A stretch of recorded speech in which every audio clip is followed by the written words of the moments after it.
കയ്യിൽ മദ്യക്കുപ്പികളുമേന്തി കുടുംബശ്രീ പ്രവർത്തകരെത്തി. ഗ്ലാസിൽ ഒഴിച്ചു കൊടുത്ത് ആളുകളെ ക്ഷണിക്കുകയും ചെയ്തു. പക്ഷേ തെറ്റിദ്ധരിക്കേണ്ട കേട്ടോ, അനധികൃത മദ്യവിൽപ്പനയ്ക്കെതിരെ കോഴിക്കോട് മുക്കത്ത് കുടുംബശ്രീ പ്രവർത്തകർ നടത്തിയ പ്രതീകാത്മകമായ പ്രതിഷേധമാണിത്. പോലീസിനും എക്സൈസിനും നിരവധി തവണ ഇവർ പരാതി കൊടുത്തിട്ടൊക്കെയുണ്ട്. പക്ഷെ അതുകൊണ്ടൊന്നും ഫലം കിട്ടാതെ ഗതികെട്ടപ്പോഴാണ് ഇത്തരമൊരു സമരത്തിന് അവരിറങ്ങിയത്.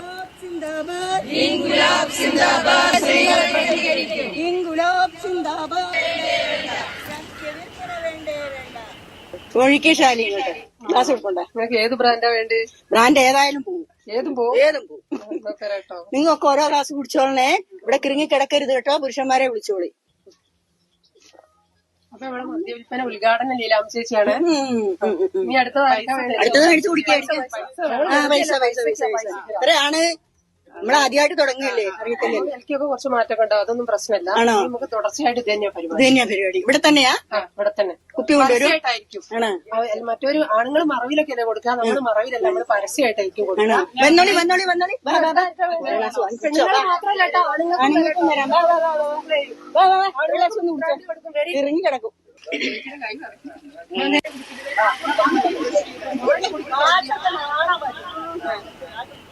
മുഹമ്മദ് ഷഹീദ് ചേരുന്നുണ്ട് തത്സമയം. ഷഹീദ്, അവരുടെ സംസാരമൊക്കെ കേൾക്കാൻ രസമുണ്ടെങ്കിലും കാര്യം അത്ര തമാശയല്ല. കാരണം അവരുടെ ഒരു പ്രതിഷേധത്തിന് പിന്നിൽ വലിയൊരു രോഷമുണ്ട്. മദ്യത്തിന് അടിമപ്പെട്ട ഒരു സമൂഹത്തോടുള്ള വലിയൊരു പ്രതിഷേധം തന്നെയാണ് പ്രതീകാത്മകമായി അവർ കാണിക്കുന്നത്. പലതവണ പരാതി കൊടുത്തു, എന്നിട്ടൊന്നും ഒരു പരിഹാരവുമില്ല എന്നുള്ളതാണ് ഈ സാധാരണക്കാരായ പാവപ്പെട്ട അമ്മമാരുടെയൊക്കെ ഒരു പ്രശ്നം. അവിടെ അത് കണ്ട് കുറച്ച് പുരുഷന്മാർ ഒരു കൂട്ടം ആളുകൾ ഇത് ചിരിക്കുന്നുണ്ട്. പക്ഷെ ചിരിച്ചു തള്ളേണ്ട ഒരു വിഷയമല്ല, പ്രധാനമായിട്ടും അധികൃതരുടെയൊക്കെ ശ്രദ്ധയിൽപ്പെടേണ്ട ഒരു വിഷയം തന്നെയാണ്. എങ്ങനെയായിരുന്നു ഈ അമ്മമാരുടെ പ്രതിഷേധം അവസാനിപ്പിച്ചത്? ഹിമ, തീർച്ചയായും കോഴിക്കോട് മുക്കം കാരശ്ശേരി പഞ്ചായത്തിലെ തോട്ടക്കാട് ഗ്രാമമാണ് കഴിഞ്ഞ ദിവസം ഇങ്ങനെ ഒരു വലിയ കൗതുകമുള്ള ഒരു സമരത്തിന് വേദിയായത്.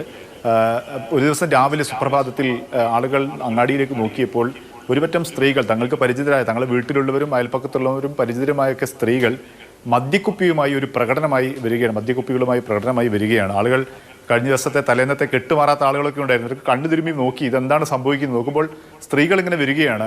വന്ന് നമുക്ക് ആ ദൃശ്യങ്ങളിൽ കാണാം. അങ്ങാടിയിലെത്തി അവർ മദ്യം, പ്രതീകാത്മകമാണ്, മദ്യം ഒറിജിനൽ മദ്യമല്ല, ആ മദ്യം ഗ്ലാസ്സിലേക്ക് ഒഴിച്ചു കൊടുത്ത് ആളുകൾക്ക് വിതരണം ചെയ്യുകയാണ്. സ്ത്രീകൾക്ക് വിതരണം ചെയ്യുന്നു. കുടിക്കൂ എന്ന് പറഞ്ഞ സ്ത്രീകൾക്ക് വിതരണം ചെയ്യുന്നു.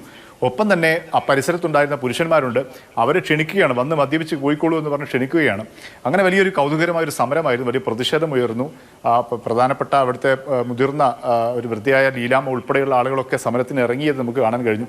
കൗതുകരമായ കാഴ്ചയെങ്കിൽ കൂടി അവരനുഭവിക്കുന്ന വലിയ ഒരു ജീവിത പ്രയാസം അല്ലെങ്കിൽ ഒരു പ്രതിസന്ധി കൂടി അതിൻ്റെ നേർക്കാഴ്ച കൂടി ആയി മാറി ആ സമരം എന്നുള്ളതാണ്. അതായത് ആ തോട്ടക്കാട് പ്രദേശത്ത് തുടർച്ചയായി ഈ വ്യാജ മദ്യവിൽപ്പന, അതായത് വാറ്റുചാരായമുണ്ട്, ഒപ്പം തന്നെ മദ്യം മറ്റ് സ്ഥലത്തു നിന്ന് വാങ്ങി അവിടെ നിന്ന് അനധികൃതമായി വിതരണം ചെയ്യുന്നുണ്ട്. ഒപ്പം തന്നെ അവർ പറയുന്നത് മയക്കുമരുന്നിൻ്റെ വിതരണം കൂടി ഇപ്പോൾ അവിടെ നടക്കുന്നു, ആ പ്രദേശത്തുകൂടി നടക്കുന്നു. അങ്ങനെ അവരുടെ മുന്നിൽ അവരുടെ ചെറുപ്പക്കാരായ ആളുകൾ, അവരുടെ കുടുംബാംഗങ്ങളായ ആളുകളൊക്കെ ഇങ്ങനെ ലഹരിക്കടിമപ്പെട്ട് നശിക്കുന്ന സാഹചര്യം. മറ്റ് സ്ഥലങ്ങളിൽ നിന്നും ആളുകൾ എത്തി അവിടെ ഒരു ഹബ്ബായി മാറുന്ന ഒരു സാഹചര്യം. അതിലൂടെ ആളുകൾക്ക് സമാധാനപരമായി നടന്നു പോകാൻ കഴിയുന്ന സാഹചര്യം. അങ്ങനെ തുടർച്ചയായി പ്രശ്നം അനുഭവിച്ചു. പോലീസിലും എക്സൈസിനും ഒക്കെ തുടർച്ചയായി പരാതിപ്പെട്ടു. അപ്പോഴൊന്നും ഒരു ഫലവും ഉണ്ടാകാത്ത സാഹചര്യത്തിൽ ഗതികെട്ടാണ് ഇത്തരം ഒരു സമരത്തിലേക്ക് ഇറങ്ങേണ്ടി വന്നത് എന്നുള്ളൊരു ദുര്യോഗം കൂടി ആ ലീലാമ്മയൊക്കെ പങ്കുവെക്കുന്നുണ്ട്. അവരുടെ ഒരു ദുരിതം തന്നെയാണ് നമുക്കിതിലൂടെ കാണാൻ കഴിയുന്നത്. അവരെത്ര കൗതുകകരമായും രസകരമായും ഒക്കെ അവതരിപ്പിക്കുന്നുണ്ടെങ്കിൽ പോലും അവരുടെ ജീവിതത്തിന്റെ ഒരു നേർക്കാഴ്ച തന്നെയാണിത്. എക്സൈസിനും പോലീസിനും ഒക്കെ പരാതി കൊടുത്തു എന്ന് പറയുന്നുണ്ട്. പക്ഷെ വേണ്ട ഇടപെടലുകൾ ഉണ്ടായില്ല. ഇത് അധികാരികളുടെ ശ്രദ്ധയിലേക്ക് വരേണ്ട ഒരു വിഷയം തന്നെയാണ്.